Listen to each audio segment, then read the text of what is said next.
This week, after a rather difficult D&D session, I'm going to talk to you about what it's like as a DM when you kill a player. And then we're talking all about roles within combat and how to think about them when building your encounters. Welcome to We Speak Common.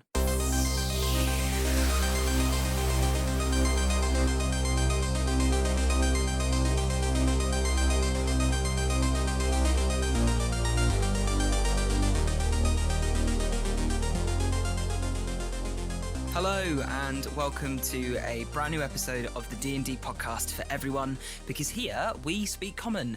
This is the D&D podcast for everyone. It's, the place to come and talk about D&D and learn and get better and talk about all the stuff that's going on in the world of Dungeons & Dragons. It is brought to you in partnership with two fantastic partners, the first of which are the Dice Dungeon. They're your one-stop shop to get dice for D&D, whether that's metal, resin, or a bag of fates. It's the cheapest way to buy yourself a premium set of metal dice, and there's a fun little luck element into it. You never know what set you're going to get. You can get yourself 10% off any purchase, and that's your entire cart at Dice Dungeon using the code WeSpeakCommon at checkout. There's a link in the description below that you can follow or paste into your browser of choice, and that should automatically put the discount on for you. If not, just enter the code WeSpeakCommon at checkout. And of course, with the announcement of some new books being released towards the end of this year, it is the place to get your D&D books. We'll talk more about those a little bit later. The second partner of our show is Describe. That's DSCRYB. Describe is your one-stop shop for creative writing. If you're not very good at flavor text, but you run a homebrew game and just wish you had that box text provided for you, they do all that hard work. They've got professional creative writers who writes descriptions for spells, locations, and monsters, and soon they're going to be adding items on there as well. You can get access to a load of those for free right now at describe.com, but if you want to get access to the growing collection, which is over 1,500 pieces strong, then you need to have a subscription. You can get 10% off your monthly cost every month for 2 years using the code COMMON at checkout. Again, there's a link in the description below, and the website is describe.com. I am here alone today on a very, very hot UK day. I'm sweating. It's so hot in here. I've got the window shut as well so that I can record.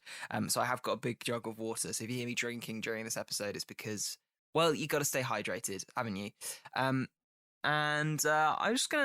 We've got a topic to go into today, but I wanted to just talk for a bit first because it's been a while since we've had a bit of just like a D&D catch up, and there seems to be lots going on in the D&D world at the moment too, especially with the week of Legend Lore.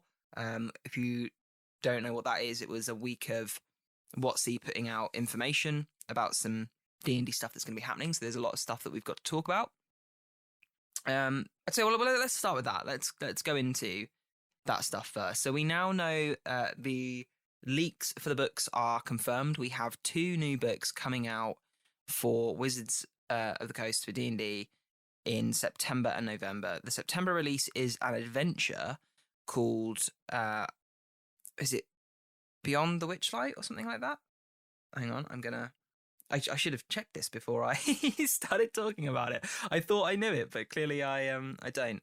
I just scroll up in the We Speak Common Discord because we've been talking about it in there.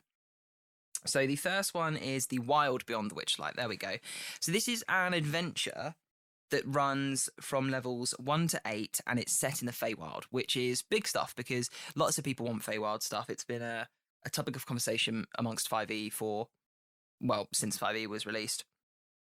So I think we're going to get, and I think this is the trend now, looking at adventure books, looking at the last few that we've had, we've had after Tomb of Annihilation, which was the last kind of adventure that was just an adventure. It was set in Chult, but it wasn't a setting book. It was set in where it was based. We've had Waterdeep, Dragon Heist, and Dungeon Mad Mage. Baldur's Gate, Descent into Avernus, Icewind Dale, Rime of the Frost Maiden. They're all settings and have enough information for you to run those settings as well as adventures in them. So I'm getting a feeling that from now on, all adventures are going to have a bit of a setting guide feel to them. Maybe not as in depth as we would want for like the entirety of the Feywild. I reckon this will be a small section of it, but I get the feeling that it's going to have that, and I think that's going to be a trend, so that there's like an incentive to buy every adventure. Because I certainly, as a DM, I buy all the books that have rules in them, and I buy the adventures I'm going to run. So like, I don't own many of the first adventures. I only own the ones I want to run. Whereas the setting books, I own all of them. And if I'm not going to run, I might run Wild Beyond the Witchlight, I might not. But if I'm not going to, I will probably still buy it because it's going to have setting info on the Feywild, which is important. There's a lot of speculation around this book. It's got a carnival in it, which seems to be a mirror to the carnival within Van Richten's Guide to Ravenloft. There is a carnival that travels around the Domains of Dread, and the person that runs that carnival traded their original carnival with a couple of Shadowkai from the Shadowfell.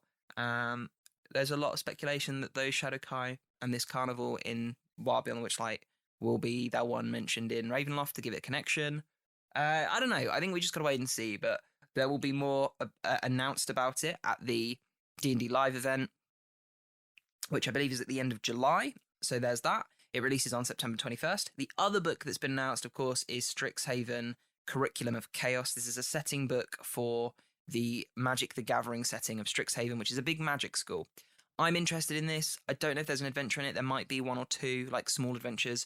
I know that, for example, I'm looking at my shelf now to try and remember which one. Like, Explorer's Guide to Wildmount has an adventure in it. Eberron has an adventure in it, I think. Van Richten's Guide has one. They all have a small starting adventure in them. So I expect there will be that in there. Should be interesting. If you want to find out more about Strixhaven, of course, there's loads of lore for Magic the Gathering, but there is a UA out now for Strixhaven subclasses. I've looked briefly at them. It's very interesting to see that there are subclasses that are available to more than one class. So you can pick them, like, for example, I think there's 5, and they're like schools of magic. And one of them can be picked by a bard, druid, and wizard, for example.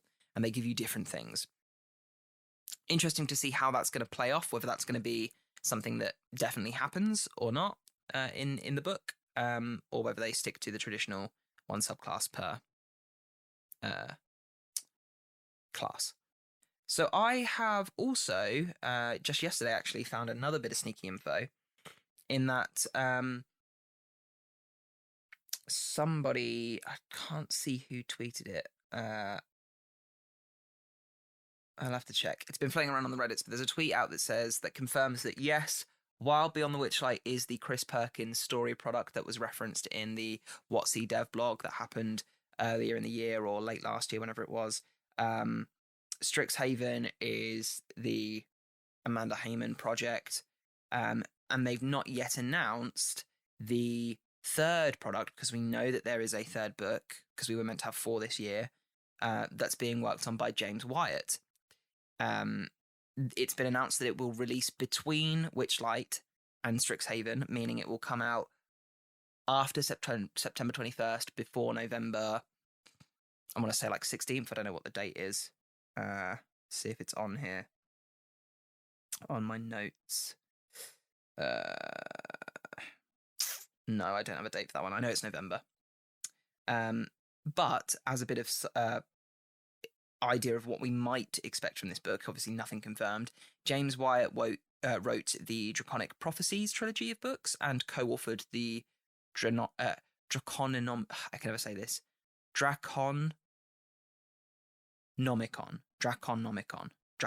There you go. Which is the 3rd edition book all about dragons. And if we find out more about what this book is going to be from James Wyatt, I will get James to come on and do an episode, because he has that 3rd edition book and James loves dragons, so we'll get him on to talk about it. But he recently was one of the main writers working on the 2 dragon-themed Unearthed Arcanas that we had.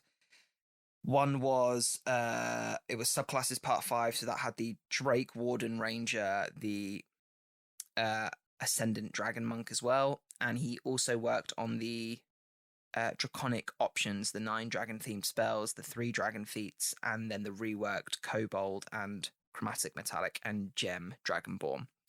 So we know he's spearheading this. It's got to be something like maybe a Draconomicon. It's hard to say, or at least a book that's setting heavy or dragon heavy. Maybe a Dragonlance setting book. That would be cool. Who knows? I mean, we just have to wait and see. But definitely going to be dragon themed. I think it's safe to say. So that's really interesting. So that's all happened in the last week. And I'm really pumped for it. I mean, I will definitely be buying Witchlight, I think, and Strixhaven because of their setting lore and stuff. That's just interesting and useful to me to have. Sorry, I realised I've come upstairs. As soon as I've started recording, I seem to have got ill. My hay fever seems to have come out of nowhere, which is crazy, but there we go. Always happens when you start recording. So we've just got to wait and see, but I'm interested, and I think that we're starting to fall into that D&D announcement area. And of course, if you follow Magic, spoiler season's coming out soon for Adventures in Forgotten Realms. That happens at the end of July. Very excited for that set. I am a Magic the Gathering player, surprise, and it's set in Faerun, so I'm interested. We've got Dark Alliance, the video game, coming out very soon. There's lots of stuff going on for D&D at the moment, and with D&D Live right around the corner, we'll get more info, I'm sure. I reckon that's where they'll announce this third book, because that's... You got to remember, when they released Waterdeep Dragon Heist, we knew that was coming, and then at D&D Live, they suddenly announced, oh yeah, by the way, we're also doing this level 5 to 20 adventure for Dungeon of the Mad Mage 2. Like, we didn't know that was coming until the event. So yeah, lots going on, lots happening. If you want to be part of the community behind We Speak Common that sits and talks and discusses all of this, head over to our Patreon. There's a link below. Supporting gets you access to the D&D Discord, which is where all that info is and all that chat is, as well as other stuff. So yeah, so that's happening. And then I'm recording this on the morning after my last D&D session. So last night we played another session in our Tomb of Annihilation adventure, which it's been 3 weeks since we played. And in our last session, we lost our artificer, Zosimos. He died from his fever. He was ill, and he had a cursed item, so he wasn't doing well. So we were excited to get in, say our farewells, but also bring in a new character. And it was a really good session. I mean, they had 2 days. They've travelled for 2 days, effectively, and then they've got like half a day to go. So, and they had one rather large combat encounter, but it was for their first foray into the edge of greater undead territory. Now, if you run TOA, you know what I'm talking about, but basically the jungles are broken up between sort of standard jungle areas where there's lesser undead, and then areas where there's greater undead. And basically there's a higher chance of coming up across more undead, but also tougher undead. And I ran an encounter that went down a tree. I've had some really good feedback from the players. They all really loved it, so I want to talk about that. But it did end in another character death, and I'm feeling very weird about it today. I think because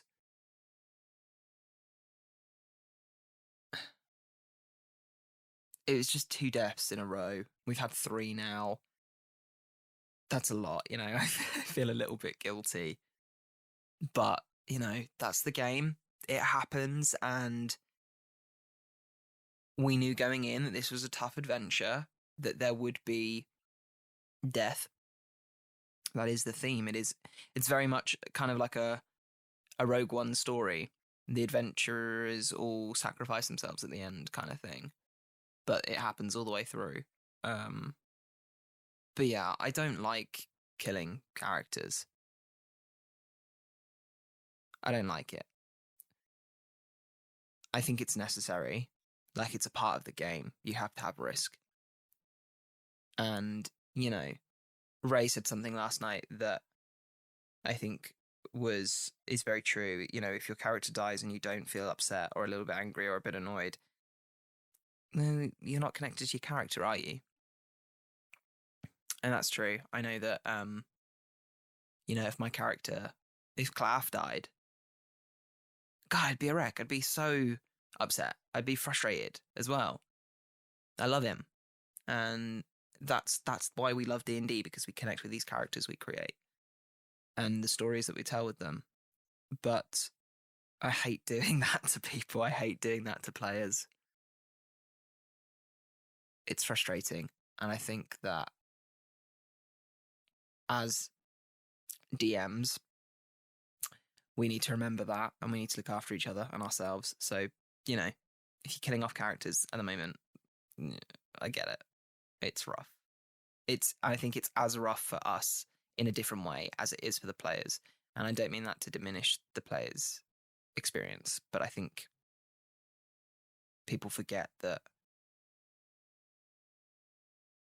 it's hard to do that to someone, to kill their character and watch them get upset and sad about it, and know that, well, that's kind of you're doing. I mean, it isn't, but it also is at the same time. It's a weird one. It's really weird. So I'm feeling that today. And it will go much like, you know, Wes will come to terms with the fact that Nevin is gone now, and get excited about a new character. But yeah, I think that with 5e being so story focused, and this culture around D&D about telling stories and being so roleplay heavy now, rather than comparing it back to like AD&D when it was a game and that's just kind of how it was, and like looking at OSR revivals, like these are stories and those were games in my mind. And if I was playing a game, if I was playing, you know, Dungeon Crawl Classic, and I died, I'd be like, oh yeah, new character time. But this is more story focused, and there's more attachment there, and I think it just makes it difficult. But I'd be interesting to hear from you as DMs who have gone through adventures and killed players. Like, how do you get through that? What do you do? How do you feel? Because for me, I've always made it about, and I know we've talked about it before, but for me, I always make it about the character. I try and give them the best send off I can. They're in that moment. I give them a moment. I make it about that character. Because in D&D, when a character dies, their story ends early, and that is and always will be disappointing to some extent. Unless they're dying right at the very end, you know? And then it can be a big sacrifice for the world or something, you know, there's a purpose to it then. So I always try to give them the chance to have a moment, have a bookend, have some sort of, not tied in any way possible, but there's still that emotion, so it's still difficult. So I'd love to hear from other DMs about how you feel about that. Maybe I'm too sensitive. Maybe I just need to suck it up and get on with it. But there's that. And there's an interesting one as well. I had a conversation with Phoebe last night, because bear in mind, you know, we live together, and she said to me, I have survivor's guilt. And I said, well, what do you mean? And she said, because she's like, well, her character, we all had a big connection to Nevin. Wesley's a great role player. You can't not have connections to his characters. But she said, I feel like I'm the squishiest person, and yet somehow I've survived this long. And I said, yeah, I get that, but you've also kind of, can you hear my belly rumbling? Oh my God, inappropriate belly. Come on, having an emotional conversation here. I said, you know, your character is very smart, and you play her because you want to survive. I mean, you all know that you're in a very deadly area, and she always like gets up in a tree, so she's kind of out of the way. And in this combat that we had, she for the first time, she was at risk from that tactic. You know, it could have gone a complete. You know, the dice could roll differently, and she could have died this session too. But she said to me, I feel like, am I staying alive because I'm your girlfriend? And I said, no. I said, no, I don't do that. But also, you know, you've seen now just how deadly it was. I mean, we always knew going in, but now we've seen it. Know that if you die, it's not personal. You can't, please don't be angry at me. Just have some space. And I think that's something we should talk about at some point as well for DMs and players who live together. It's how to separate that from the table, because I know I said to Phoebe, I said, I mean, think about Lilith. If Lilith had died, and there was a session where it became very close, and I saw her coming to terms with that at the table, and she's like, "Oh, I would have been a wreck." I said, "Yeah," and you know, the more you play with Runa, the closer it's going to get to that. So the harder it will be, but if it happens, it happens, and you just got to find a way through it. And we just need to talk about it. I did make a note of sending the group a message today to say, look, if you want to chat about anything, we've had some very tough sessions over the past 3 weeks, for 3 sessions. Then let me know. But yeah, it's a heavy one. But this combat encounter was one that I think you should steal. It was a really, really interesting one. If you've got undead coming up, here's what I did. I knew the party were heading into greater undead territory, and so they might roll for undead. So I set up an encounter ahead of time. As a Theatre of the Mind DM, I did use a grid for this one. I used Owlbear Rodeo because it was going to be needed. There's lots of moving parts in this encounter. There were 8 zombies in total. 5 at first, 3 more that came in a wave. The characters see them, you roll initiative, they stumble out from the trees, they shamble, they run up, and they look like normal zombies. But the skeleton is the stat block I'm using. But it was a greater skeleton, so it had 2 attacks rather than 1. They attack, and they try and hit the player. The thing is, they're not just zombies; they are skeletons with boneless on them. Boneless are creatures from Van Richten's Guide to Ravenloft. They are just the skin of a zombie. They have no bones, and they have this very interesting mechanic where if they hit a creature twice, they have 2 attacks. So if they attack and both of those hit, they grapple the creature, and the player is then blinded, cannot breathe, and is technically grappled, but they can move. So the zombie would come forward, the characters think, oh, they're just zombies. The skeleton would do 2 attacks. They'd be like, oh, that's 2 attacks. That's quite a lot. And then the boneless would attack and grapple, and their skin would peel off. You describe the skin peeling off the bones of the skeleton and reaching out and grabbing the character and pulling itself over them and stretching over their body. And my God, was it effective? They loved it. They loved the reveal. They loved the feel of the twist as more, and the development as more came in. The casters were terrified because as soon as the boneless get over them, they can't talk because they can't breathe and they can't see, so they can't cast. It's a fairly easy grapple to break out of. It's a DC 13. But for some casters, that's pretty difficult. So, but it was a really interesting combat. When a character moved, the bonus moved with them and stayed on them because they're just grappling them. They have this crushing embrace ability. So at the start of every one of their turns, they take damage. That's their action. So once the bonus is on the creature, they're a lot less deadly than the 2 attacks, because they only get 1 attack, which is the crushing embrace. But it depends, a character can't breathe, but for example, Amelia was grappled for like 3 turns and didn't have to worry about suffocating because she could breathe for 10 rounds because she could hold her breath for a minute. It's a long time in combat, but it was a really interesting encounter, and a lot of fun to run and a lot of fun to play through. So yeah, if you're going to run a big undead and you want it to be interesting, have describe the creatures as zombies, just normal zombies. Have them be skeletons with boneless on them. And this is a precedent as well in the book. In the lore, it says in Van Richten's Guide, I can't remember what it says exactly because the book's on my shelf behind me, but it does say something about the boneless gripping to the bones of skeletons. So use it, do it. It was a lot of fun. It was really interesting. It's just unfortunate for Wesley how the dice rolled and the fact that he moved his character to get away, and he just happened to, without knowing, move towards the second wave that was coming. So it it was unfortunate, but it was a really good encounter, and I definitely encourage you to run it. Speaking of which, let's talk about the actual topic of today's episode, because that leads in quite nicely. And it's one that I've been thinking about since it popped up on the Discord. So this is a topic suggestion from one of the patrons. It came from Ray, actually. He said, topic, enemy roles and how they contribute to a dynamic combat. And this is a really interesting one. And Caleb, another patron, said, hey, I use from time to time the 4E kind of roles. So 4E, 4th edition had a lot of interesting mechanical things.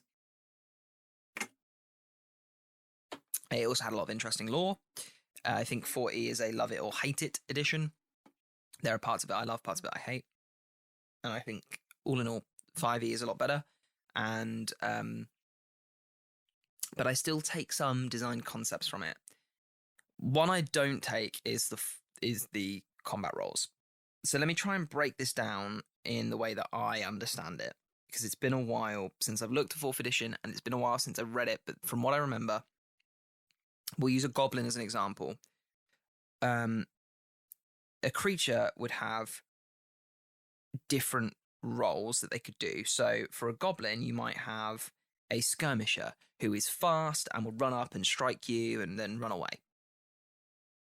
You would have artillery, who would be someone who would be from range.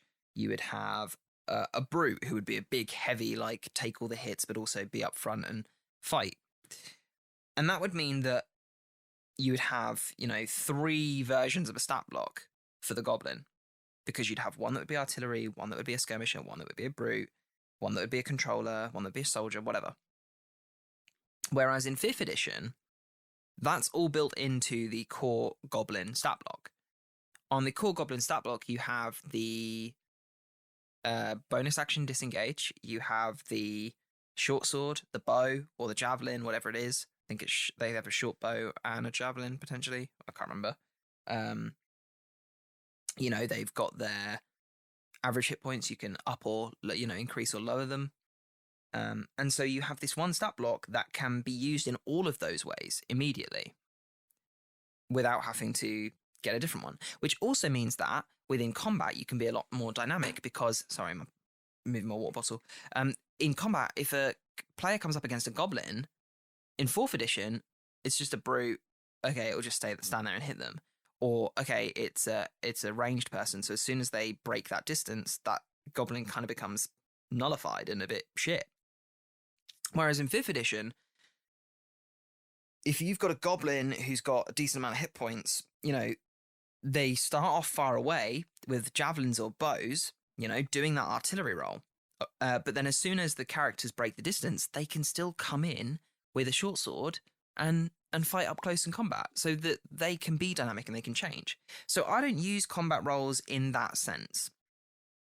But I think it's important to take the concept and keep it in your mind, because when you're looking at those stat blocks, as a baby DM, I looked at those stat blocks and I thought, wow, this goblin can do so much, but why would I ever have it do all of these things? Now, as a grown DM, as I have grown through the years, I can look at a stat block and I say, okay, this goblin can start here in the combat, but if he needs to, his tactics can change to this and he can move here and his plan will be to go there or whatever. So think about those roles, absolutely. But my advice is to think of a creature or a character or whatever having multiple of those roles and being able to flow through them dynamically, because that makes them more interesting. The way I use combat roles for encounters is, it changes, depends on what we're fighting. For humanoids, I always think about motivation and their goals and things. So if you're fighting intelligent, people or intelligent goblins, or orcs or drow or elf or whatever, they have goals and missions and things that they have to think of, and that will change their roles within combat. For example, at the end of Dragon Heist, the players were confronted by Jarl Axel and his group of people that he'd picked out from Bragandalf to come with him. And they were confronted as they were leaving the vault, and he said, okay, you can give me half the money and we can both leave. You can give me all the money and you can leave. Or I'm going to let my 2 commanders here do whatever they want to you because you killed their best friend and my right-hand man. And I appreciate the hustle. I'm going to give you the chance to give me the money. I'm going to let them attack you. Now, of course, as players, they said, piss off, mate. And they started combat. Now, in that combat, I had Jalaxel, his 2 commanders who are much stronger, about 5 Bragendarth members within that tunnel, set up hidden in ambush. And then I had little known to the players at the time until later on, 2 more drow, just soldiers, and a drow wizard waiting down the hall to teleport out. So Jalaxel, being very smart and a planner, had set up this ambush. So his 2 commanders were going to lead the combat, and they were going to be the muscle, quote unquote. And he stood further back and dictated. The rest of the drow were all hidden, and it was their job to be artillery. And Jalaxel, would stay back and throw his daggers and do whatever he needed to. As the combat progressed, his plan would be to, if he needed to, turn and run, revealing the extra drow that he had hidden to cover his back. He would leg it to the wizards, the wizard would teleport him out, and that would be that. Of course, it didn't go that way because the players bested him, but each creature had their own role. The commanders, their role was to inspire, to get up there and fight, and to effectively do their job, fight to the death if they had to. They wanted that. They wanted their revenge. They wanted to kill these guys. The standard drow soldiers were artillery, they were defense, and they were backup. They started as artillery to pepper from back in the cave. They were to form a line between Jalaxel and the party, should they need to. And, of course, they were meant to kill the players or survive if they had to. Bragendarth's very loyal to Jalaxel. And then the wizard is purely there to wait to get Jalaxel out and anyone else, should he need to. And the 2 soldiers with him are just a defense for that wizard. So they all had these kind of specific jobs to do, these specific roles to play, but some of them were more dynamic than others. And having that allowed me to, I don't want to keep using the same words, but it allowed me to develop the battlefield and to be reactionary to the player's actions, which leads into that more realistic kind of feeling, that more kind of fun, interesting puzzle element to a combat. Nothing is straightforward. Nothing is, we just stand and hit each other until one of us dies. We're not playing Pokemon, you know. These characters have jobs to do and they will change and develop. And I think ultimately that leads to more interesting character moments in combat, as we were talking about last week, but also to more interesting combat in general. Let's take a second to have a drink of water because I'm very dry. And talk about our wonderful partners. We have, of course, here partnered up with the Dice Dungeon, who are the place to go to get yourself beautiful D&D dice. Now, I have here a set of Kirill the Golden, which I don't know, we've had quite a few new people join the podcast recently. If you aren't aware, a while ago, before Joe left for his new position, he and I got to name and write the lore for a set of Dice Dungeon dice, and they are the Kirill the Golden set. They are lovely. They're silver metal with gold inlay, and they're gorgeous. They roll very, very well. And the lore that you can read on the Dice Dungeon website was written by Joe and I, and it contains our 2 characters, Orlo and Galahad.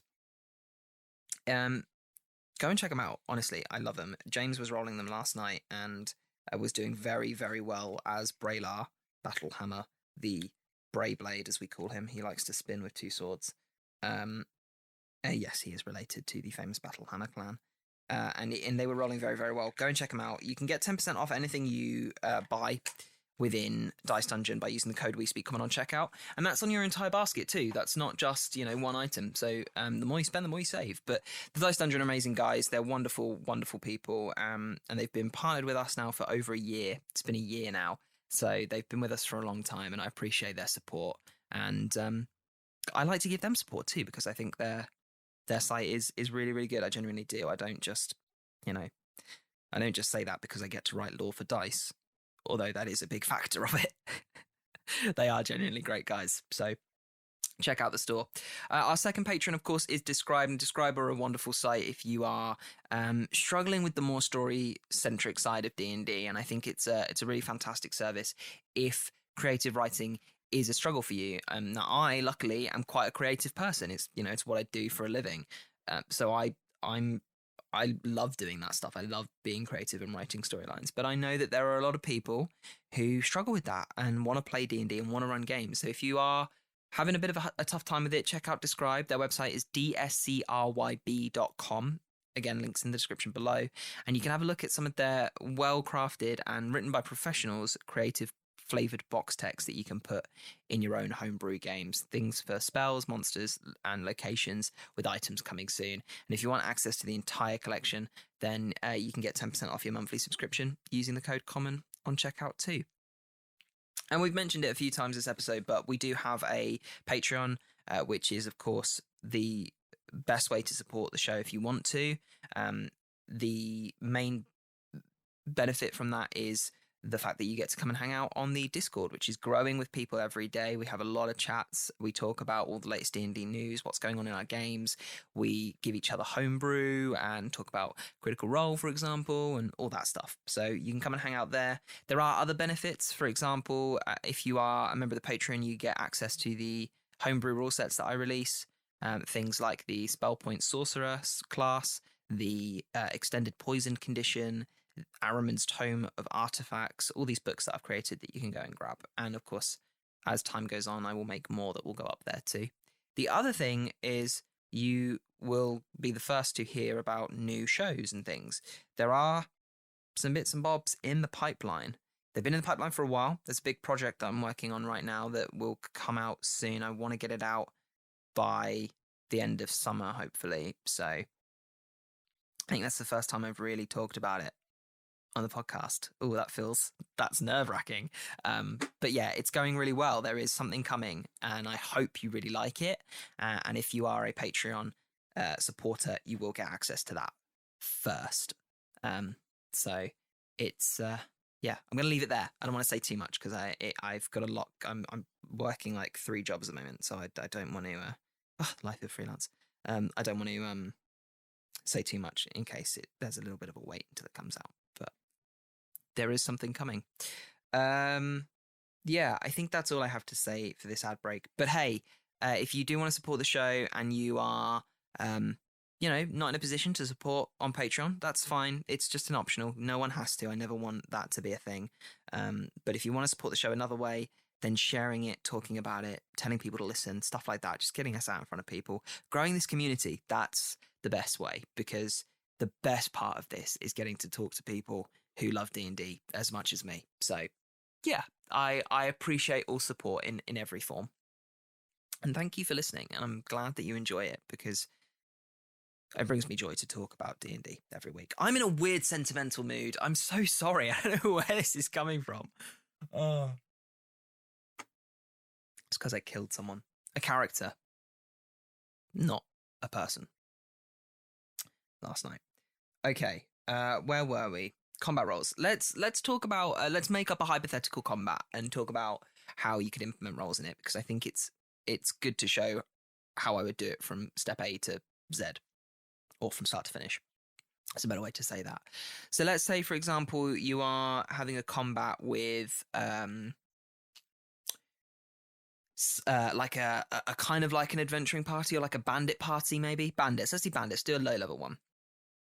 The roles I would give to those bandits. Well, let's say we've got the leader who is using something like a night stat block or something similar. So they have the ability to either use their reaction to get an ally to attack again, or to give them all advantage because they've got like leadership or something like that. Their role is to encourage and command. So in that sense, the way I would play them is they would not necessarily be up front, but they'd be near the front. They would be within. They'd always be putting themselves within a position to be able to use that feature, whether it's to grant advantage and they have to be within 5 feet of an ally, maybe it's or whether to use their reaction they have to be within 20 feet. Like, so they'd always be within reach of an ally to use that ability, to really make use of that role. They would also be the member of the enemy, or the member of the hostile force that makes the call to retreat. Because let's remember, unless a creature is backed into a corner or wants to fight to the death for some reason, there's a good chance that if they get to low hit points, they want to live, they're going to try and run away. So bear that in mind. Then we'd have maybe a couple of big guys, the muscle. Their job is to get in front of people and take the brunt of the damage. That's their role. They're going to play that kind of tanky, brutey role. And I think it's important to have at least 1 or 2 members of an interesting encounter like that, because I find that a lot of other roles tend to, for example, if you've got a spellcaster role, they tend to go down easily. So bear that in mind. Then we're going to have a controller role. So let's go on to a spellcaster. That could be a spellcaster. It could be someone else. It could be a bard type character. It could be another kind of leader type character that has the ability to give commands that have mechanical repercussions. But your controller is going to be the buffer, the person who can do AoE spells, things like that, or AoE attacks. Think about using them in different ways as well. I always like to I like to have a control-y type of role within an encounter if I want there to be a dynamic, fluid change to the battle. Having a spellcaster is a really good way to do that, because they have spells that can really change the tide of battle. Hasted enemies are suddenly going to become the focus of your player combat because they can do so much more than normal enemies. A character an enemy that has hypnotic pattern, deadly, really deadly.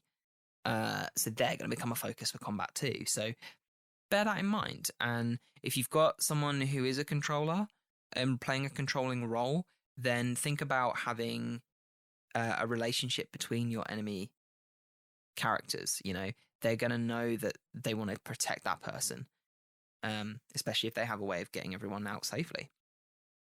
Another interesting role to put in is maybe a kind of sneaky thief role. It's always interesting to have some sort of, like goblins. To make goblins interesting, they can disengage and engage. Disengage and hide on their turn. Right, having a role that can do that adds dynamic to the fight as well. That's kind of your sneaky, skirmishy role. And this is the thing. I don't want to define them too much, because you have to be fluid with them. Because if I've got a character, let's say I've got a halfling thief, a halfling master thief, whose aim in the combat is to disrupt the characters, and they can disengage and hide on their turns because they've got bonus actions and things. I might use them to try and steal from the party while they're distracted by the brutes. Maybe that's their mission. They want to steal an item, right?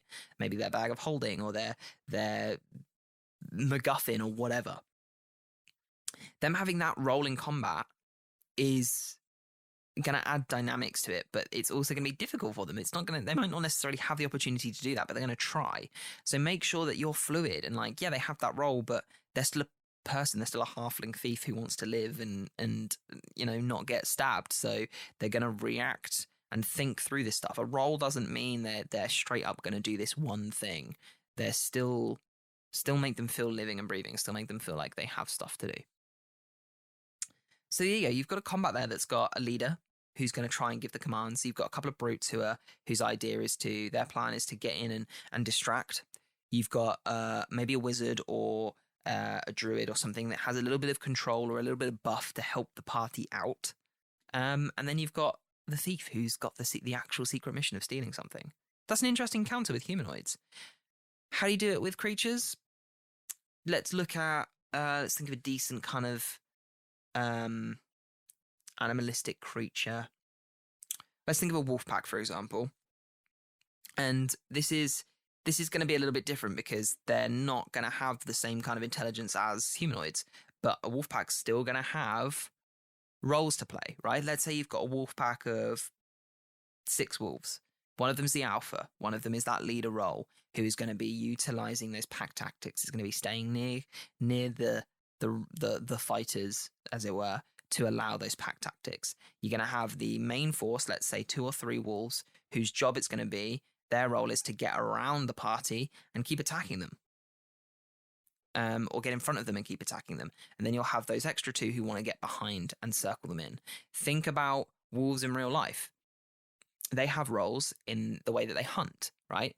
A couple of them are going to be the ones that chase and push the prey into a favorable position. They're your fighters, they're your brutes who get up front. There's going to be a couple, maybe 3 or 4, whose job it is to snake around and sneakily get around and block the party in so that they can't just run away.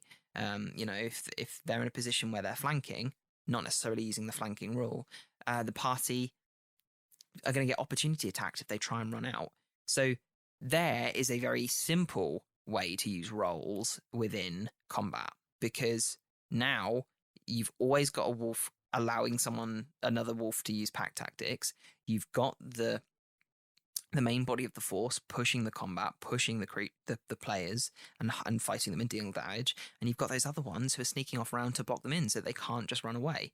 Yeah, okay, those wolves might be easy for your level 3 players to take down, or 4 or 5, or whatever you're playing at, Doesn't matter. Characters, 9 times out of 10, are going to live through a combat encounter. That's the point, right? But it's going to be tricky, and having those roles and having that dynamic is going to add an interesting element to it. And that's the aim. That's the goal. The goal isn't to kill your characters, however they might think it is after 3 sessions of deaths in a row. But it is to put them in tricky situations and for them to have to adapt and achieve something by surviving them. It's a difficult subject to go really deep into because I don't think I ever go that deep in it myself. It's kind of stuff that I always think about when building encounters, and it's just an interesting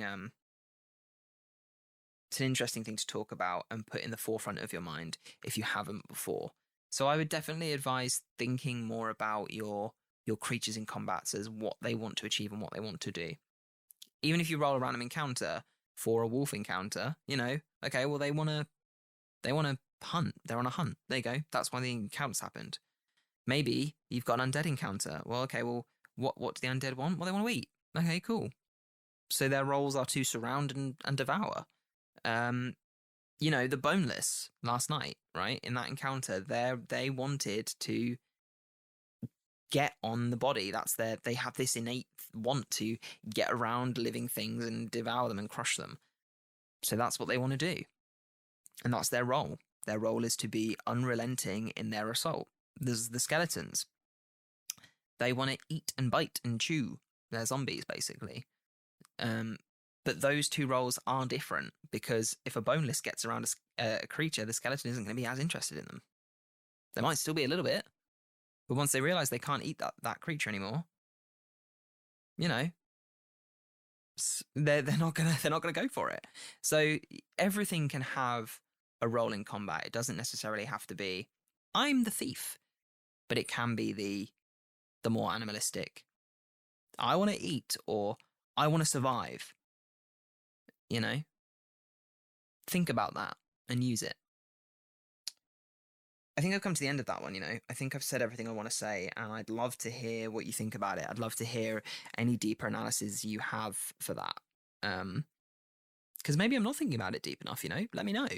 You can get in contact with We Speak Common on the Twitter, at We Speak Common, on the Instagram, at We Speak Common, where We Speak Common at hotmail.com to email. If you're a patron, just talk to me on the Discord, that's fine.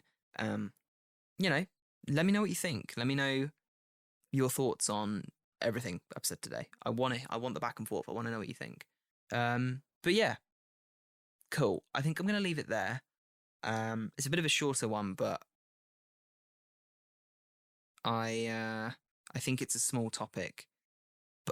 But again, it's a small topic, but it's an important one. It's a good one to think about when building your encounters. I no doubt expect more news will come out over the course of the next few weeks and months for D&D books and things. So as ever, keep up to date over on the Twitter. I like to tweet things every now and then. I'm trying to be more active there because I've not been recently. I've been quite busy. I want to be more active on social media. So keep an eye out on that and follow us if you don't already to engage in conversation there. And I will catch you next week to talk about whatever we talk about. If you have a topic, send it in and we will, of course, get to it as and when we can. Have a great rest of your day, and hey, if you've killed a character recently, it's okay. Don't feel too bad. It's part of the game. All right, I'll catch you later.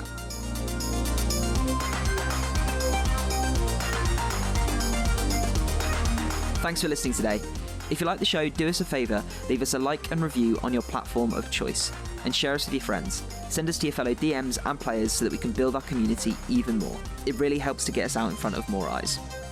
If you want to support the show, you can by joining our Patreon. Links can be found in the show description and the episode descriptions on all platforms.